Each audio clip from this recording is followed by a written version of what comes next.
Hello everyone, welcome back to Magnet Brains. My name is CS Payal Popli and इस video में हम पढ़ने जा रहे हैं Advantages of Formal Organization. Yes, in our previous to previous video I should say, हमने पढ़ा Formal Organization होता क्या है.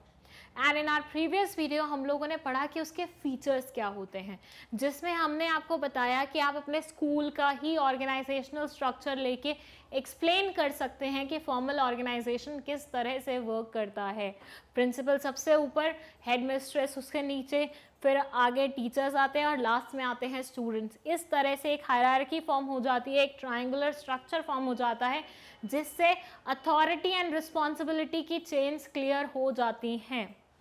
लेकिन अब हम आपको बताएंगे कि फॉर्मल स्ट्रक्चर इंट्रोड्यूस ही क्यों किया गया था, मतलब क्या ज़रूरत पड़ी थी फॉर्मल ऑर्गेनाइजेशन स्ट्रक्चर को एग्जिस्टेंस में लाने की. तो ये हम आपको बताएंगे कुछ एडवांटेजेस के पॉइंट से, जिसमें फर्स्ट है सिस्टमैटिक वर्किंग. ओके, देखिए वापस से स्कूल का एग्जाम्पल लेते हैं. हमारे प्रिंसिपल सर सबसे ऊपर हैं, हमारी हेड मिस्ट्रेस उनसे नीचे हैं, और फिर हमारे टीचर्स आते हैं और फिर आते हैं स्टूडेंट्स. बिल्कुल ठीक मैम, ऐसा ही होता है स्कूल में, ये तो हमें भी पता है. ठीक है, अच्छी बात है, आपको पता है. अब आप मुझे बताइए, स्टूडेंट को अगर कुछ भी बात करनी है, कोई भी कंप्लेंट करनी है, तो वो ये थोड़ी ना सोचता रहेगा कि मैं किसके पास जाऊँ, हेड मिस्ट्रेस के पास जाऊँ, प्रिंसिपल के पास जाऊँ या टीचर्स के पास जाऊँ. नहीं, उसको पता है कि उसको कोई भी रिपोर्टिंग करनी है तो उसको अपने लेवल से बड़े वाले लेवल के पास जाना है directly, instead of going to somebody else. Teachers को कोई भी कंप्लेंट है तो उन्हें पता है उनको डायरेक्टली प्रिंसिपल के पास नहीं जाके हेड मिस्ट्रेस के पास जाना है. हेड मिस्ट्रेस को पता है कि मुझे कोई भी कंप्लेंट होगी मुझे प्रिंसिपल के पास जाना है. ये नहीं होगा कि हेड मिस्ट्रेस स्टूडेंट्स को बता रही है तुम्हें पता है ऐसा हो गया मेरे साथ, ये हुआ वो हुआ. नहीं, यहाँ एक फॉर्मल स्ट्रक्चर चल रही है. यहाँ पे आपको पहले से ही गाइड कर दिया जाता है कि आपको रिपोर्टिंग किसको करनी है एंड आपको ऑर्डर किससे लेने हैं. जब हर एक चीज़ पहले से ही तय है तो ऐसे में फंक्शनिंग तो स्मूथ होगी ही होगी. जब मुझे कोई भी कंफ्यूजन होगी कि मैं किसके पास जाऊं और मुझे बता दिया जाएगा according to formal organisational structure आपको उसके पास जाना चाहिए, तो मेरी तो सारी कंफ्यूजन ही खत्म हो गई ना. इसके बाद थोड़ी ना मुझे सोचना पड़ेगा कि मैं इसके पास जाऊं या उसके पास जाऊं. यहाँ तो मैं बहुत स्मूथली चली जाऊंगी उस इंसान के पास जो भी फ्लो चार्ट के अकॉर्डिंग मेंशन इंसान होगा. तो ऐसे में फॉर्मल ऑर्गेनाइजेशनल स्ट्रक्चर से सिस्टमैटिक और स्मूथ फंक्शनिंग होती है. बिल्कुल होती है, समझ गए. Then achievement of organisational structure, ये बोलते हैं formal organisational structure is established to achieve formal organisational objectives. Actually यहाँ पे ऑब्जेक्टिव्स आएगा. देखो, स्कूल का मेन मोटो क्या होता है? स्कूल का मेन मोटो होता है हर एक फील्ड में हमारे यहाँ के बच्चे नंबर 1 हो और अल्टीमेटली स्कूल भी नंबर 1 चले. अब ठीक है, आपको पता है आपके ऑर्गेनाइजेशन का गोल क्या है. Well and good.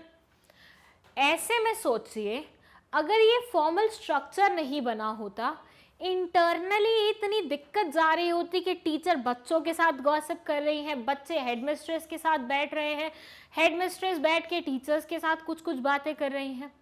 कोई फॉर्मल स्ट्रक्चर नहीं होता, नहीं पता होता कि किस टाइम पे किसके पास रिपोर्टिंग करनी है. तो ऐसे में आप इंटरनल कॉन्फ्लिक्ट्स में ही हमेशा अपना टाइम लगा देते और आपको बाहर दूसरों को ये प्रूव करने का मौका मिलता ही नहीं कि आपकी ऑर्गेनाइजेशन कितनी अच्छी है या आपके बच्चे कितने ज़्यादा टैलेंटेड हैं. तो फॉर्मल ऑर्गेनाइजेशन क्रिएट होने से आपके जो इंटरनल कॉन्फ्लिक्ट हो सकते थे वो अब नहीं होंगे, क्योंकि हर एक चीज़ बहुत स्मूथली चल रही है.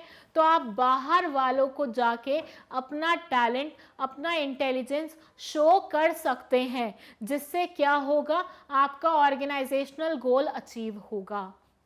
सो फॉर्मल ऑर्गेनाइजेशन क्रिएट होने से, फॉर्मल ऑर्गेनाइजेशनल स्ट्रक्चर क्रिएट होने से आपको ये एडवांटेज मिलता है कि आप अपने ऑर्गेनाइजेशन के गोल्स को अचीव कर पाते हैं.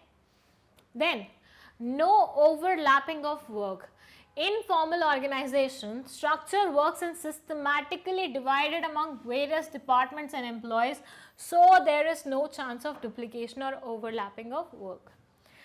इस स्ट्रक्चर में प्रिंसिपल को पता है मेरे ये काम हैं, हेडमिस्ट्रेस को पता है मेरे ये काम हैं, टीचर्स को पता है मेरे ये काम हैं, एंड स्टूडेंट्स को पता है कि बाकी सारे काम इन्हीं के हैं. ऐसे सिनेरियो में जब सबको पता है कि मेरा ये काम है, मेरा वो काम है, मेरा वो काम है, तो कोई भी दो इंसान सेम काम नहीं करेंगे, तो डुप्लीकेशन या ओवरलैपिंग नहीं होगी. हर एक चीज़ बहुत अच्छे तरीके से क्लियर्ड है. भैया तुम्हें यही काम करना है तो तुम वही काम करो, उसके अलावा बाकी कामों में आप पढ़ोगे ही नहीं, तो बाकी काम जिसके होंगे वो कर लेगा. तो ऐसे कंफ्यूजन भरा समान नहीं रहता है. कुछ कुछ ऐसा लग रहा होगा आपको कि यार ये तो सारे ऑर्गेनाइजिंग के ही एडवांटेजेस लग रहे हैं, तो बिल्कुल बेटा कुछ ऐसा ही है. ऐसा मानिए ऑर्गेनाइजिंग के ही एडवांटेजेस आपने यहाँ पे चिपका दिए हैं. लास्ट है हमारा कोऑर्डिनेशन. ये बोलते हैं कि भाई हमारा वो डिलीट हो गया. ये बोलते हैं कि जब हर एक चीज़ बहुत ही सिस्टमैटिक वे में है तो कॉन्फ्लिक्ट नहीं होगा. कॉन्फ्लिक्ट नहीं होगा तो लोग आपस में बना के रखेंगे, बिल्कुल बना के रखेंगे. जब लोग आपस में बना के रखेंगे तो उनके बीच में क्या होगा, कोऑर्डिनेशन होगा, म्यूचुअल अंडरस्टैंडिंग होगी, क्लैरिटी होगी, हम एक दूसरे की बातों को रिस्पेक्ट करेंगे, तो अल्टीमेटली कोऑर्डिनेशन क्या होगा, इम्प्रूव होगा, क्योंकि सबको पता है उनके क्या काम है और सबको पता है उन्हें कौन से काम नहीं करने हैं. So as a result of which उनके बीच का कोऑर्डिनेशन क्या हो जाएगा, इम्प्रूव हो जाएगा. Then creation of chain of command. जैसे कि मैंने आपको पहले बताया, प्रिंसिपल को पता है कि मुझे किसे ऑर्डर देना है, हेडमिस्ट्रेस को पता है कि मुझे किसे ऑर्डर देना है, टीचर्स को पता है कि मुझे किसे ऑर्डर देना है. तो यहाँ से चेन ऑफ कमांड फॉर्म होती है, सुपीरियर सबऑर्डिनेट का रिलेशनशिप बनता है. प्रिंसिपल सुपीरियर है तो इसकी सबऑर्डिनेट कौन है, हेडमिस्ट्रेस. हेडमिस्ट्रेस सुपीरियर है तो इसका सबऑर्डिनेट कौन है, टीचर. टीचर सुपीरियर है तो उसका सबऑर्डिनेट कौन है, स्टूडेंट. उल्टा तो नहीं करोगे ना कि स्टूडेंट को सुपीरियर बना दोगे, टीचर को सबऑर्डिनेट. नहीं ना, ऊपर से नीचे फ्लो करती है ये रिलेशनशिप. तो ऐसे ही सारे रिलेशनशिप बहुत अच्छे तरीके से बन जाएंगे. Last point says more emphasis on work. देखिए ऑर्गेनाइजेशन में हर किसी को पता है मेरा जॉब प्रोफाइल क्या है, मेरे को क्या क्या काम करने हैं. चलो, सबको पता है कि मुझे इन लिमिट्स के अंदर काम करना है. चलो, सबको अपनी डेडलाइंस मिली हुई हैं. चलो, जब सारी ही चीज़ इतने सिस्टमैटिक तरीके से हो रही है तो यहाँ पे आपका एम्फेसिस ज़्यादा से ज़्यादा अच्छा काम करने पे ही होगा. मतलब आप इधर उधर की बातें, जैसे होता है ना कि मेरा काम किसी और ने कर लिया और उसको क्रेडिट मिल गए, तो ऐसे में मैं 4 लोगों को जाके गॉसिप करूंगी कि यार देख उसने मेरा काम कर लिया, कोई बात हुई तो मेरा काम बनता था. तो ऐसे में मैंने कितना टाइम वेस्ट कर दिया गॉसिप करने में. वेयरएज यहाँ वाले सिनेरियो में क्या होगा, सबको पता है तुम्हारा ये काम है तुम करोगे, तुम्हारा ये काम है तुम करोगे, तुम्हारा ये काम है तुम करोगे. तो हर एक इंसान को पता है मेरा काम क्या है, तो वो अपना अपना काम करेगा. तो ये फालतू का गॉसिप वाला टाइम निकल के ही नहीं आएगा. तो हमारा पूरा एम्फेसिस हमारे वर्क पे रहेगा, हमारे काम पे रहेगा, which is again a very good thing. So ये थे एडवांटेजेस किसके, फॉर्मल ऑर्गेनाइजेशन के. अगर आपको रिवाइज करना है तो एक बार वीडियो फास्ट फॉरवर्ड में जल्दी से प्ले करके देख लीजिए. सारे ही पॉइंट्स बहुत ज़्यादा सिंपल हैं और कहीं ना कहीं ऑर्गेनाइजिंग के एडवांटेजेस से मिलते जुलते भी हैं. अगर कोई भी डाउट है कमेंट सेक्शन में लिख सकते हैं। इसके अलावा अगर आपको कोई पॉइंट ऐसा लगता है जो ऐड होना चाहिए तो आप कर सकते हैं, बट एक बार आप चेक करवा लीजिए कमेंट सेक्शन में लिख के।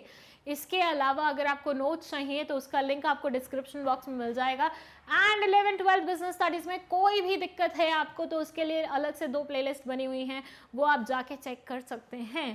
Thank you so much for watching this video.